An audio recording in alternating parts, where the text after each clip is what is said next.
Hi everyone, welcome again to another book review. Today I'll be reviewing a very special book. It was pretty much my favorite book that I read last year. It's a book that I got pretty much the same week that it came out. I very rarely do that because I'm very particular on the order in which I read books. So I'll always have a theme, usually lasting a couple of months. So I very rarely break that rhythm to include another book into my list. But with this one, man, it came just at the right time. I was actually doing some research on the company as well as and the founders of this particular amazing global company. So I'm very excited to give you this review. And the book I am talking about is No Rules Rule: Netflix and the Culture of Reinvention.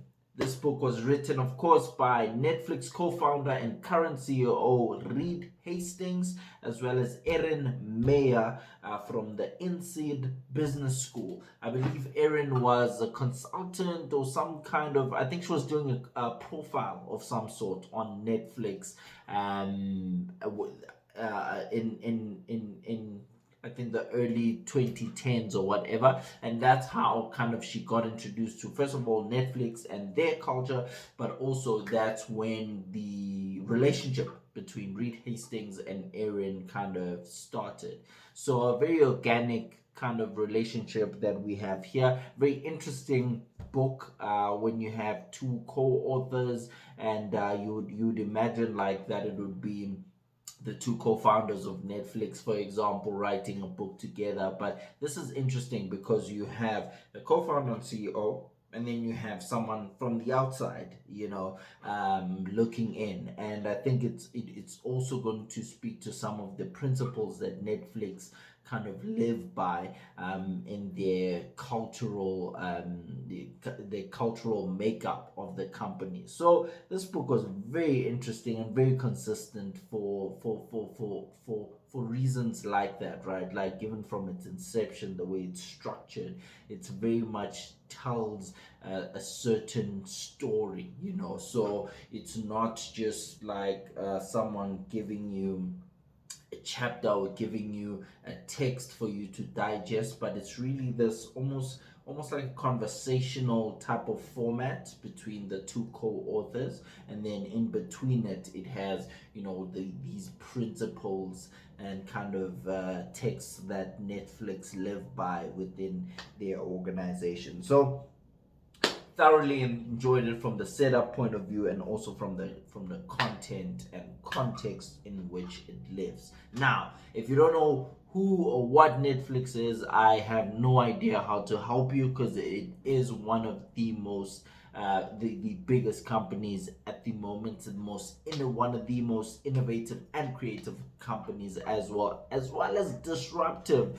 might I add, because the film industry itself has really seen a lot of disruption and a lot of disturbance by the rise of Netflix and other now streaming services, whether it's Amazon. We would have seen coming to America as well, premiere last week Friday. I mean, a movie of this magnitude would not have been imagined to premiere on a streaming platform. Of course, COVID helping in this particular context, because movie theaters have kind of been idle for the last year or so.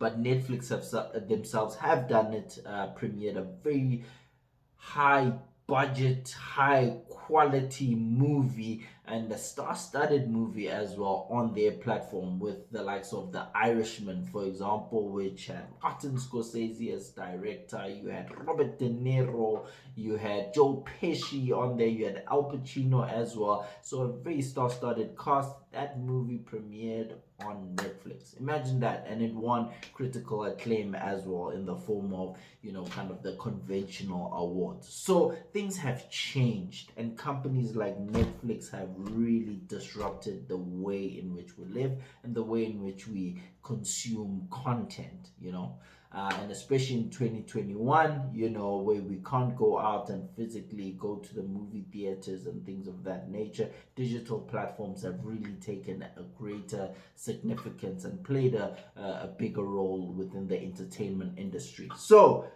very excited to talk about Netflix today, but this particular review and this particular book as well deals about the cultural element of the company. How does it run, and how did they come about to operating in this way, which is very unconventional and very anti-corporate when you think about the principles they live by and practice as well. So we're gonna get straight into that. The book is about 272 pages in actual text, that is excluding the preface as well as the acknowledgements at the end. So quite a lengthy book. However, I would say that it's very much centered around these three ideas, right? So they basically break down the steps to building a culture of freedom and responsibility. And I'd say this book would be particularly helpful to anyone in a management or leadership type of position, whether you're an entrepreneur or operating in the corporate structures, right? So there's three steps that Reed and Erin highlight here, and basically the book dives into different levels of detail within those three steps. So it's section one, kind of like, here are the three steps, introductory explanations of those three steps. Then section two dives deeper into the applications of those ideas. So, okay, I've told you what step one is, here's how you go about doing it. And then section three pretty much goes into an extra layer of detail to say, and if you want to get to this level, here's what you need to do, here are the challenges you need to sidestep for you to realize this goal. All right, so let's get straight into it. Step one, right? Steps to a culture of freedom and responsibility. Step one is build up talent density. So what does that mean? Talent density refers essentially to the level of talent, or rather the concentration of talent within your organization. So if you were to, let's say, have 10 individuals in your organization and you would describe 5 as extremely talented, so you could pretty much say your ratio is 1 to 2. Another organization, let's say with 20 people who also have 5 talented or equally talented individuals, and maybe the other 15 let's describe as just mildly average, that organization would obviously be less talent dense because their ratio of talent to not talented or average is about 1 to 4, right? So that's how we define talent density. It's the concentration of talent within your workforce. Obviously, this can be defined differently according to organization, according to individuals who are observing and assessing that said talent. However, as a principle, that's basically what we're talking about. However you define your talent, build up talent density, meaning get more talented individuals through that door and get and have less of them leaving your organization. Have more of them in than out. Build up current talent density. Now, step two is increase candor.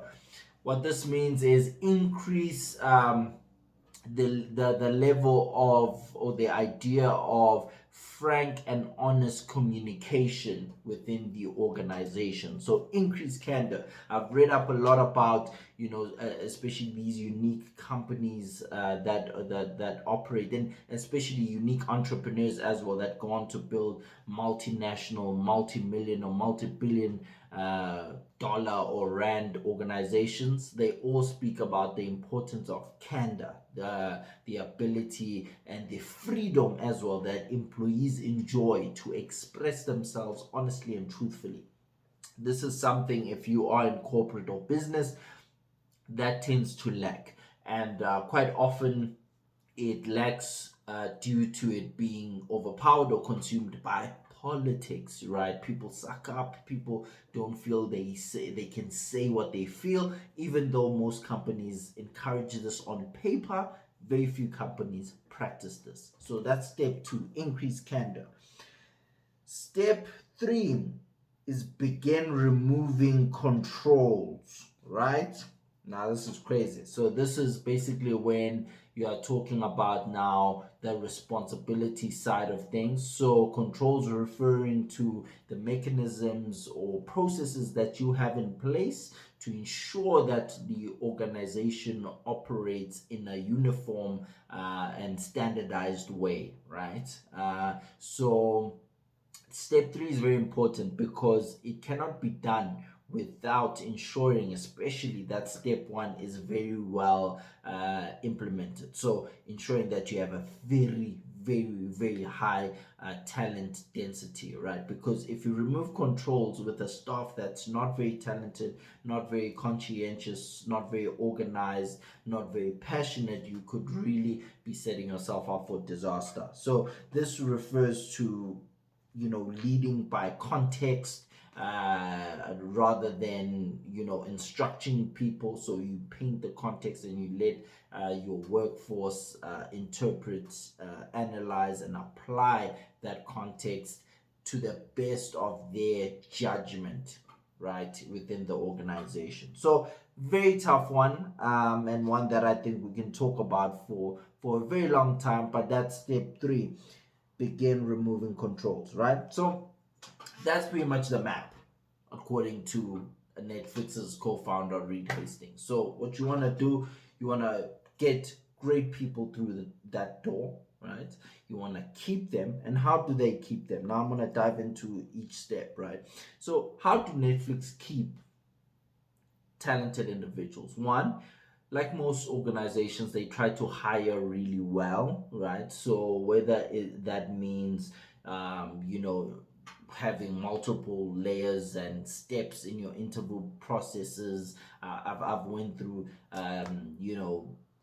some great interview processes in my young career so far. I think I've had both of the companies that I've worked for so far ran like very extensive interview processes, that tested your cognitive ability, your personality traits, as well as your presentation skills and general interpersonal skills live. So as a company, you want to definitely have that waxed out, that interview process waxed out in order to make sure that you are hiring well, right? So that's one. But number 2, what they say, and this, not many companies can do this, but they have this strategy of, because they only want the best, they also pay them really well, so that money is not a problem or not an object of discussion when it comes to one's happiness or one's willingness to join the organization. So they have this rule or idea that they pay everyone in their respective positions better than the competition. So they try to pay top of the industry norm, right, for any given role. So that's pretty much what's up for grabs if you want to join Netflix, right? So as you can imagine, I'm sure all the talented individuals want to join them because there's a very big financial incentive already for that to happen. Now, on the flip side of that, on the keeping a high level of talent in the organization, what do? So they have this rule where they well, he said this quote in the book where he says, Netflix is more like a sports team, a professional sports team, than it is a family. I'm trying to find it. Yeah, so he says Netflix operates more like a professional sports team than a family. In a professional sports team, winning is what matters most. It's all about getting and keeping the right individuals in the team. And if you show or if you slack off the standards set by the team, it's very common in sports, you get traded, right, for another player who's best in your position to come make the team better and ensure and thereby hopefully ensure that the team keeps winning or gets back to winning ways if they weren't winning. That's how they operate. Not a family. Not you come in here, oh my God, kumbaya, you leave when you want to leave. No, no, no. If you don't pull your weight, you get a generous severance. That's what Reed Hastings outlines in the book. So he fires people. He's very big then on firing people and terminating contracts. Get your severance, go find yourself another company where you're a better fit. And yeah, the company kind of moves on in that way. So when that type of strategy is not done well, obviously it could cost the company quite a lot of money because depending on where you are in the world, employment acts differ, and there's certain, there could be certain stipulations on if you terminate an employee's contract, what the severance has to be. I'm sure it differs depending on which country you're in. So that's a crazy strategy. It's a very difficult strategy, especially when you're gonna then replace that said individual with a top of the industry salary coming back in, so you can't even recover costs that way. So they play a very, very high stakes game there, but that's what they prefer to do, right? So yeah, crazy company. And I might add that this would probably work better in a creative space like Netflix, because the margins are not as clearly defined as in, let's say, a product or commodity based business, like let's say you're selling IT equipment, for example. There's a finite cap on profitability from those solutions. But in a creative space, and especially in a global organization like this, almost the sky's the limit. Netflix actually had, I'm seeing here, their revenue in 2019 was 20.15 billion.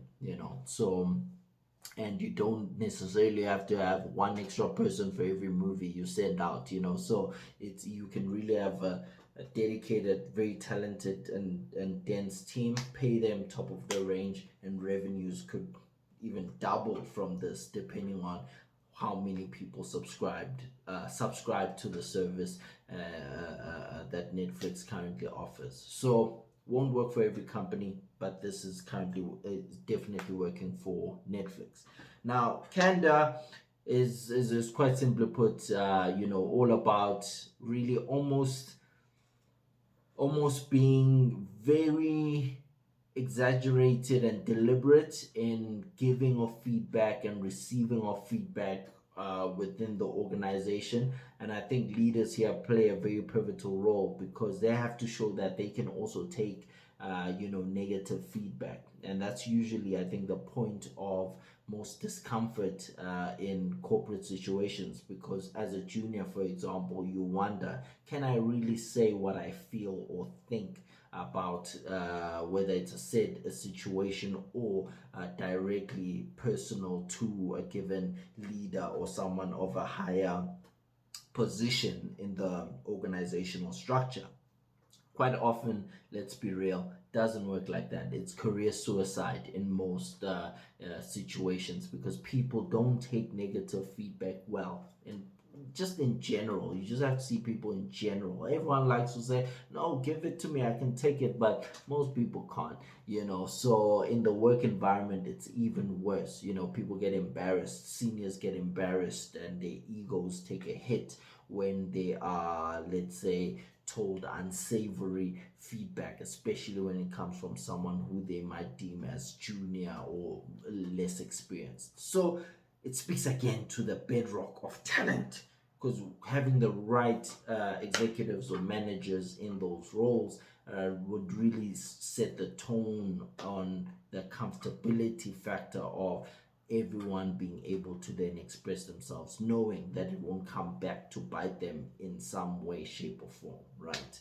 So that's Canada. And they talk here about how they try to teach all employees to give and receive feedback well. That's very, very important. And it's also, there's a caveat there of give feedback freely but with positive intent.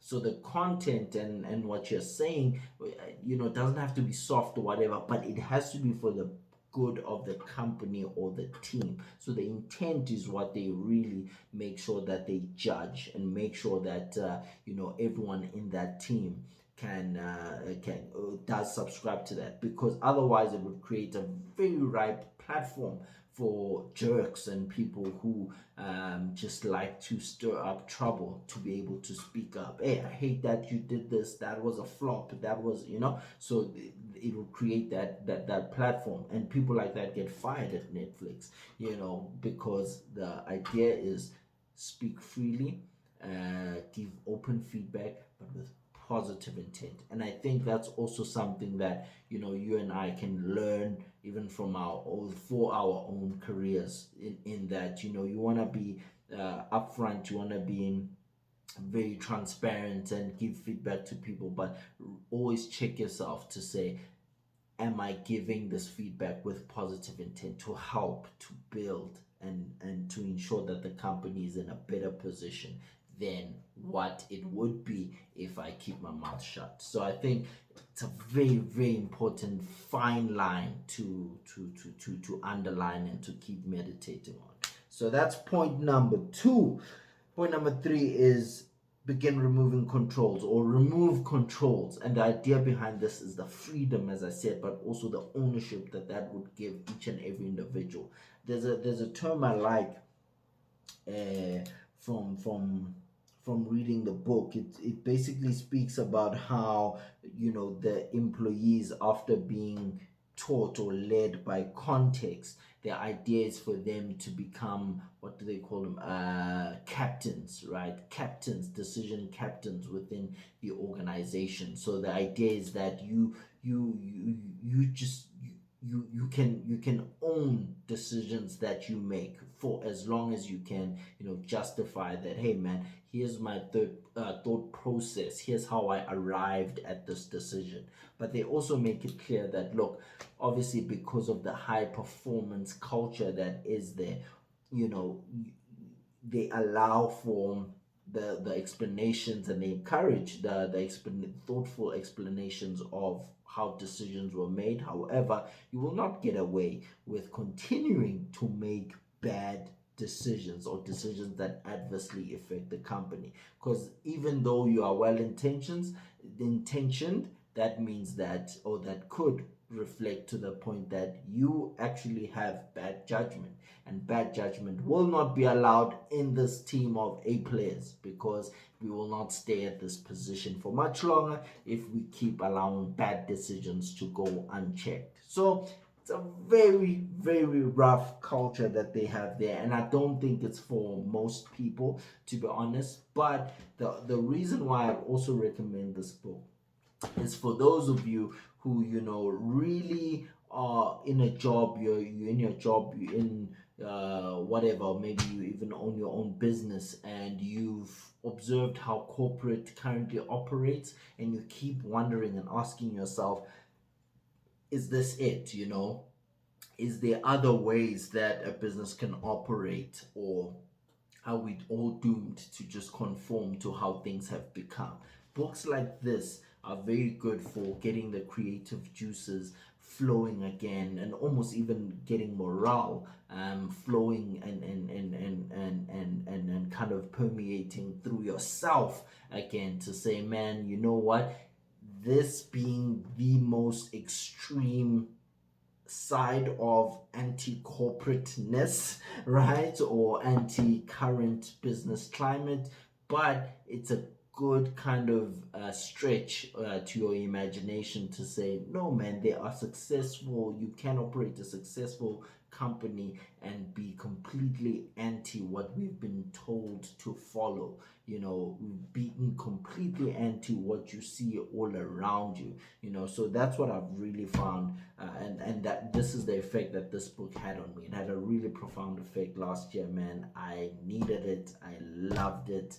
Netflix is really one of my favorite companies for this reason, because it just really showed me that, what, other models are possible, although very extreme. And what I appreciated about this book is that they also highlighted that their model can't work for most companies, especially the last part about removing controls, right? Like imagine a hospital group, no matter how innovative or forward thinking, that shouldn't be allowed for them to operate in that way, because those controls are very important in that context, because it's really literally a matter of life and death. So you look at a mining company, same story. It's a matter of life and death. Here it could be just a matter of, oh, that movie bombed, we really thought it was gonna work, but it bombed. Cool, why did it bomb? Let's fix it. So there aren't really any fatal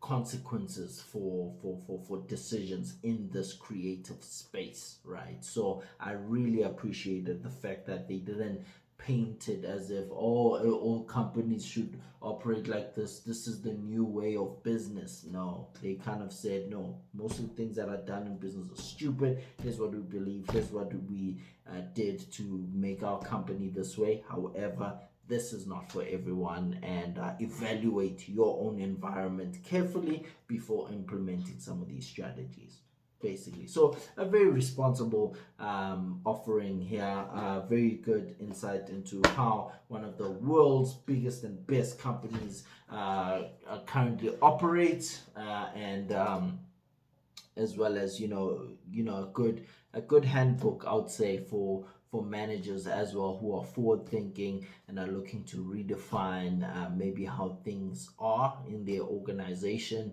and there's a lot of practical kind of takeaways on how that can be done as well. That's another very good takeaway from this book. Very practical, not just some theoretical rah book. It's very much grounded, very much a business book, I would say, for all ages and for all times.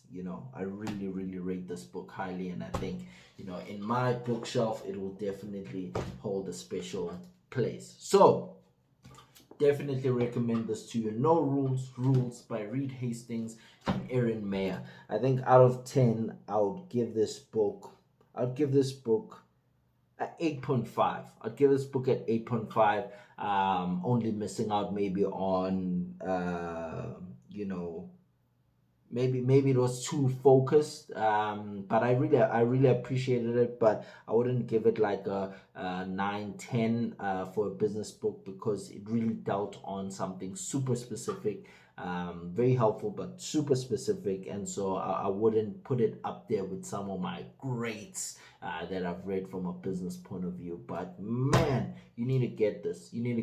If you're a youngster in the game, if you're a manager, if you are looking to start a company, especially, you're looking for ideas, if you're in the creative space as well, or if you just want to learn a little bit more about one of the world's best and biggest companies, highly recommend this book. I really hope you've enjoyed this book review as well. I'll see you next time. I've got some killer books lined up for you. I'm going to do about 2 more of my favorite business books right after this. So I really hope you enjoyed them. Until next time, take care. Bye bye.